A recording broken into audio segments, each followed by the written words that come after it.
ఎవరైనా సరే ఆరోగ్యంగా ఉండాలంటే శుభ్రత పాటించాలి. మరి శుభ్రత కావాలంటే ఎలిం ప్రొడక్ట్స్ వాడాలి.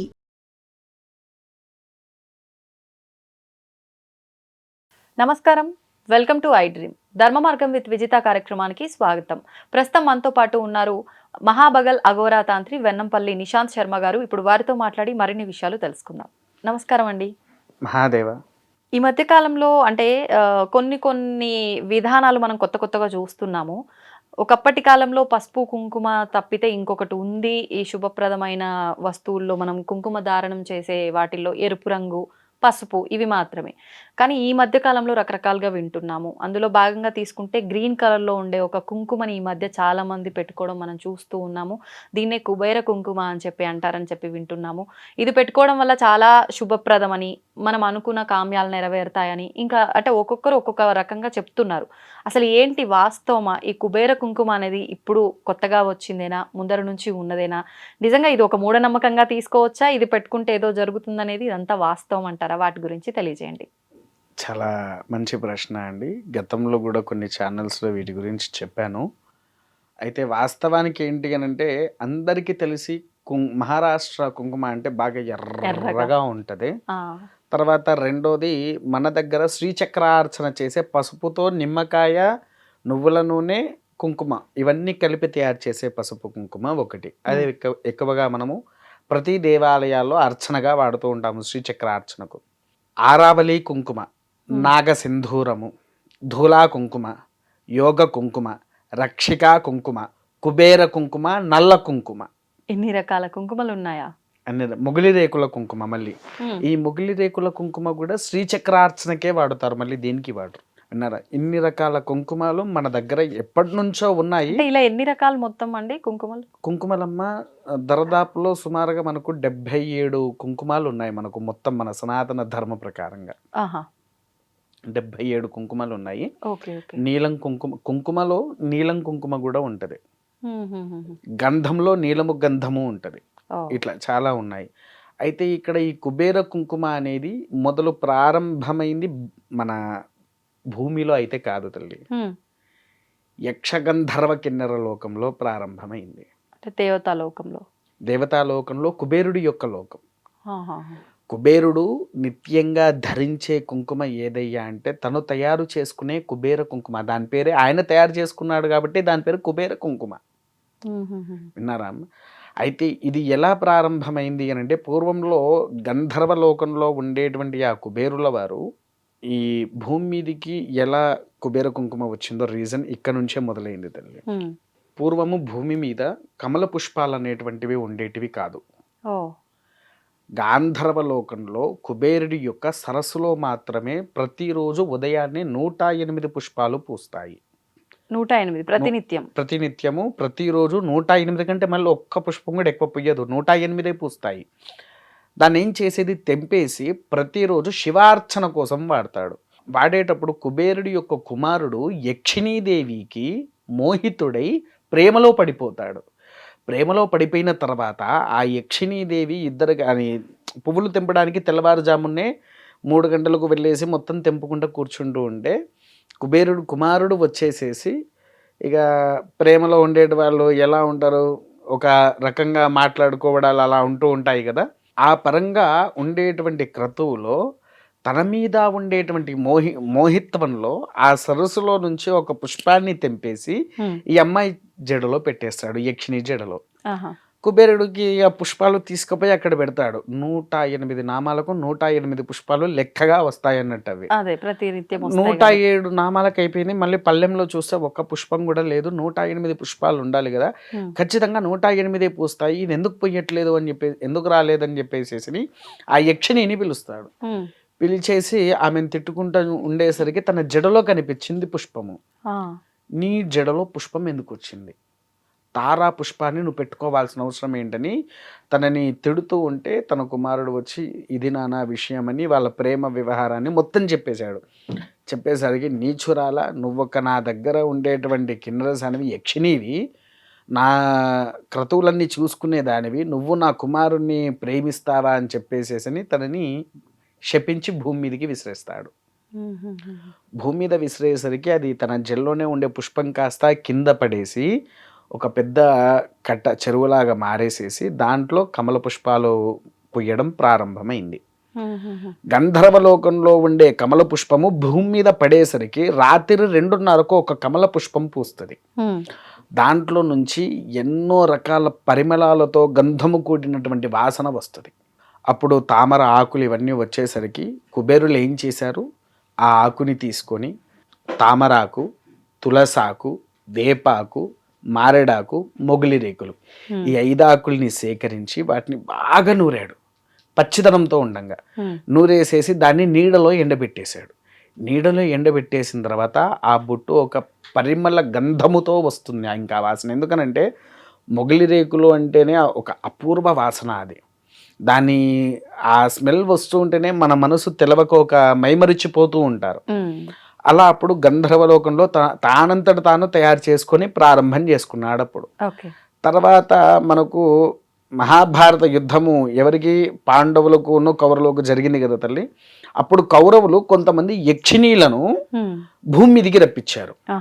భూమి మీదికి రప్పించినప్పుడు వీళ్ళకి ఏం చేయాలో అర్థం కాక తంత్రరూపిణి అయిన శ్యామలాదేవికి మన అర్జునుడు వాళ్ళు అమ్మవారి యొక్క అనుగ్రహం పొందడానికి ధ్యానం చేశారు. అమ్మవారు ఇట్లా అయితే అమ్మ ఇది సంగతి అది ఇది అని అంటే కుబేరుడి దగ్గరికి మాట్లాడదామని చెప్పేసి శ్యామలాదేవి అక్కడికి వెళ్ళింది. వాడి దగ్గర పెట్టుకున్నటువంటి ఆ కుంకుమ పరిమళము అమ్మవారి యొక్క మనసుని లాగేస్తూ ఉంది, ఏం మాట్లాడలేకుండా పోతుంది. అప్పుడు ఏం చేసింది, కుబేరులతో యుద్ధం చేసి గెలిచి ఆ కుబేర కుంకుమకు కావాల్సిన డబ్బు కూడా తను ఇచ్చేసేసి తీసుకొని వచ్చి అర్జునుడికి ఇచ్చింది. బొట్టు పెట్టుకొని నీకు విజయం సాధిస్తావు అని అన్నాడు. అర్జునుడు ఆ బొట్టు పెట్టుకున్న తర్వాతనే కురుక్షేత్రంలో కానివ్వండి వీటిలలో వారికి ఒక యుద్ధంలో గెలవడం అనేటువంటిది జరిగింది. తర్వాత అలా అలా అలా అలా మన కలియుగానికి కూడా వచ్చేసరికి ఈ యక్షిణీలిగా భూమి మీద శపించి ఇప్పటి వరకు వాస్తవానికి ఏంటి పూర్తిగా 179 యక్షిణీలు మనకున్నాయి. శపించి భూమి మీద ఉన్నాయి 68 యక్షిణీలు ఉన్నాయి. 68 యక్షిణులు ఇప్పుడు ఆయన శపిస్తే వచ్చిన యక్షిని ఒక్కరేగా, మిగతా ఈ 68 ఉన్నాయమ్మా. ఒక్కొక్కరు అంటే ఇప్పుడు పాండవులప్పుడు యుద్ధంలో కొంతమంది వచ్చారు, శాపంలో ఇక్కడ కొంతమంది ఉండిపోయారు. అందుకోసమే యక్షిణి సాధన మనకు తొందరగా వరిస్తుంది అని చెప్పేసి చాలా మంది అంటూ ఉంటారు కదా. ఆ యక్షిణులు శపించి భూమి మీదకి వచ్చిన వాళ్ళే. మళ్ళీ వాళ్ళకు శాపపూర్వకమైనప్పుడే మళ్ళీ వాళ్ళు గాంధర్వలోకానికి వెళ్తారు. పైగా ఇంకొంతమందికి ఎలా ఉంటుందంటే వెంకటేశ్వర స్వామి వారికి ధనము అప్పుగా ఉన్నారు కదా వెంకటేశ్వర స్వామి వారి కుబేరులకి, అవి కూడా ఒక్కొక్కసారి కుబేరుల వారు బిజీగా ఉన్నప్పుడు అంటే బాగా పనులలో ఉన్నప్పుడు ఇదే యక్షిణీలు తీసుకుపోయి ద్వారం దగ్గర పెట్టేసి మళ్ళీ భూమి మీదకి వచ్చేయాలి. అలాంటి శపత్వంలో ఇంకొంతమంది ఉన్నారు. అయితే ఈ బొట్టు ఎప్పుడైతే మనము ధరిస్తున్నామో తల్లి, లక్ష్మి, కుబేరుడు, శ్యామలాదేవి అనుగ్రహాన్ని పొందుతాము. కుబేరుల వారి దగ్గర నుంచి లక్ష్మి, లక్ష్మి దగ్గర నుంచి యక్షిణీలు, యక్షిణీల నుంచి శ్యామల నుంచి భూమి మీదకి అర్జునుడి సహితంగా పెట్టుకున్న బొట్టే కుబేర కుంకుమ. అంటే ఒక రకంగా అన్ని రకాల ఇబ్బందుల నుంచి కూడా బయటపడే అవకాశము మీకు. దీంట్లో ఇంకొక చిన్న విషయం చెప్తా తల్లి. అప్పు బాధలు, అప్పులలో చాలా ఇబ్బందులో ఉండడం, ఫైనాన్స్ స్టేజ్లో అస్సలకే బాలేని వారు కంటిన్యూగా 41 రోజులు పెట్టుకోండి. కంటిన్యూగా 41 రోజులు పెట్టుకుంటే మనకు మొదటి వారం రోజుల్లోనే మనకు తెలవకుండా మన శరీరంలో జరిగే మార్పులు మొదలు తెలుస్తాయి. అంటే కొంతమందికి ఎలా ఉంటే బరువుగా అనిపిస్తుంది శరీరం. ఆ బొట్టు పెట్టుకుంటే మనలో నుంచి ఆ బరువునెస్ అంటే ఒక నెగిటివ్ ఎనర్జీ వెళ్ళిపోయిన పాజిటివ్ వైబ్రేషన్స్ అన్నీ వస్తూ ఉంటాయి. మేమంటే ఇంకా మా ఆలయంలో మాది రాజశ్యామలాదేవి ఆలయమే కాబట్టి ప్రతి మాఘమాసంలో ఆషాఢ మాసంలో మన జరిగిన వారాహి నవరాత్రులకు, మాఘమాసంలో వచ్చే శ్యామలా నవరాత్రులకు 1,00,000 కుబేర కుంకుమార్చన అని మొత్తం అమ్మవారికి అభిషేకం చేస్తూ ఉంటాము. అంటే నామాలు చెప్పుకుంటా అమ్మవారి మీదనే ఆ పొడి వేస్తూ కుబేర కుంకుమ. ఆ కుంకుమతో అర్చన అయిన వాళ్లకు ఎవరికైనా కావాలి అనుకుంటే మేమే వాళ్ళకు పంపించేది. ఇలా మీరు ఎవరైనా పరిచయమైనా నేను ఒక ప్యాకెట్గా అలా ఇచ్చుకుంటూ వెళ్తూ ఉంటాను. ఇదే అమ్మ అది కుబేర కుంకుమ అంటే. ఇంకా ఇది ఎలా అంటే నా సొంతంగా మేమే అమ్మవారికి తయారు చేసి ఇస్తూ ఉంటాం అన్నట్టు అందరికీ. ఇంకా దీంట్లో ఎటువంటి కెమికల్ అనేది కూడా మనకు దొరకదు. మీరు వాసన చూసే ఉంటారు, మొగలి రేకుల వాసన వస్తుందా రావట్లేదా మీకు? స్మెల్ అయితే బాగుంది. అంటే మొగల్ రేకులు అంటే ఆ స్మెల్ ఎట్లుంటుందో తెలియదు కానీ మామూలుగా అయితే స్మెల్ చాలా బాగుంది. కవర్ లోంచే స్మెల్ వస్తుంది. అవును కదా. అంత ఇంకా ఇది ఒకసారి మీరు వాడి చూడండి, ఎందుకంటే ఒక 1 వీక్ పెట్టుకోండి, మీ ఎనర్జీ మీకే తెలుస్తుంది. ఓకే, ఒక్కటి అడుగుతా, అంటే మీరు తప్పుగా అనుకోవద్దు. ఇప్పుడు మీరు ఇంత వివరణ ఇచ్చిండ్రు కదా, ఏదైనా ఇప్పుడు రకరకాల వ్యక్తులు రకరకాలుగా చెప్తున్నారు కాబట్టి వినే వాళ్ళకి ఏమైపోయిందంటే ప్రతి ఒక్కరు ఏదో ఒకటి చెప్పే వాళ్ళే ఇవన్నీ మూఢనమ్మకాలను కొట్టి పారేసే స్థితిలో మనం ఉన్నాం. ఇప్పుడు మీరు చెప్పిన ఈ విధానం అంతా కూడా కుబేర కుంకుమకు సంబంధించి ఎక్కడ ఉంది? మన శాస్త్రాల్లో కానీ పురాణాల్లో కానీ? అమ్మ, మనకు శాస్త్రాల్లో పురాణాల్లోనే మనకు మహాభారత యుద్ధం జరిగిన విషయం అందరికీ తెలుసు. అవును. యక్షిణీలు వచ్చి సహాయం చేసినట్టు కూడా అందరికీ తెలుసు. శ్యామలాదేవి యొక్క అనుగ్రహాన్ని పొందడానికి అర్జునుడు తపస్సు చేసిన విషయము తెలుసు. విన్నారా? కాకపోతే ఏంటి అని అంటమ్మా, కొన్ని మనకేంటి రహస్య గ్రంథాలు ఉన్నాయి తంత్ర విషయంలోనే, అది కూడా అన్నిట్లలో లేవు. తంత్రపరంగా ఈ కుబేర కుంకుమను ఎక్కువగా చూసింది మాత్రం తంత్రపరంగానే. ఇప్పుడు ఒకవేళ ఈ కుంకుమ లేకపోతే బయట గ్రీన్ కలర్ బొట్టు అనేది ఎందుకు వచ్చింది తల్లి? చాలా మంది ఇంకా దీనికి వేరే డూప్లికేట్ కూడా తయారు చేసి కుబేర కుంకుమ అని పెట్టుకున్నారు. ఎందుకనంటే నాలాంటి తాంత్రిక విద్యలు నేర్చుకున్న వాళ్ళు కుబేర కుంకుమ అనే దాన్ని బయటికి కూడా తీసుకొని వచ్చారు. వాస్తవానికైతే కొన్ని వందల సంవత్సరాల నుంచి కొన్ని అపూర్వ అమ్మవారి ఆలయాలలో కుబేర కుంకుమతో ఇప్పటికీ శ్రీచక్ర అర్చన జరుగుద్ది తల్లి. కొన్ని వందల సంవత్సరాల నుంచి. కాకపోతే అది రహస్యంగా ఉండేది. కాకపోతే ఇది ఏంటి అని అంటే కుబేరుడి యొక్క పూర్తి అనుగ్రహం పొందే బొట్టే ఈ యొక్క కుబేర కుంకుమ అమ్మ. మరి ఇప్పుడు అంటే రహస్యంగా ఉండేది తంత్రము అని అంటే దాన్ని ఎందుకు మరి బయటికి తీసుకురావటము? దాని వల్ల ఏమన్నా ప్రమాదం ఉందేమో కాబట్టి రహస్యంగా ఉంచారు? లేదమ్మా, ప్రమాదంగా ఎందుకనంటే ఒక మనిషికి కొన్ని ఆలోచనలు ఉంటాయి, తొందరగా ఏంటి నేను డెవలప్ కావాలి అని. కాకపోతే తొందర డెవలప్మెంట్ అని నేను చెప్పట్లేదు. ఏమని చెప్తున్నానంటే మనలో ఉండేటువంటి దుష్టశక్తి సంహారణ అయ్యి పాజిటివ్ వైబ్రేషన్ అనేది బ్రెయిన్కి ఇచ్చి లక్ష్మీదేవిని ఇంటికి పిలుస్తుంది. అంటే ఇప్పుడు ఫైనాన్స్ స్టేటస్ మొత్తానికి బాగాలేని వాళ్ళు ఉన్నారు, కొంతమంది ఈఎంఐలు కట్టలేకుండా ఉంటూ ఉన్నారు. ఈ బొట్టు ధరించే వాళ్ళు ఈఎంఐలు కట్టేసుకుంటారు, ఇంటి బిల్లులు, కరెంటు బిల్లులు ప్రతి ఒక్కటి కట్టుకొని ఇంట్లో హ్యాపీగా లైఫ్ గెయిన్ అవుతూ ఉంటుంది వాళ్ళకు.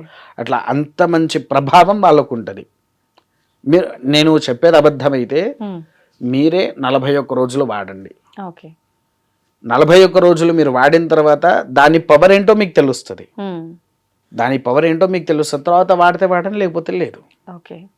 ఇది క్లియర్. అంటే ఎవరిష్టం వాళ్ళది. ఖచ్చితంగా కొన్ని రోజులు ఏదైనా మనం కొత్తగా వాడుతున్నామంటే దాని ఎఫెక్ట్ ఏంటి అనేది అర్థమవుతుంది. ఇంకా ట్రాష్ అంటారా, దీనికి ఇంకో విషయం మాట్లాడతాను. నరం లేని నాలికే ప్రతి ఒక్క మనిషికి ఉంటది, 100 మాట్లాడిస్తుంది. మన చేతికి ఉండే 5,000 మనకు సరిగ్గా లేవు. ఉన్నాయా?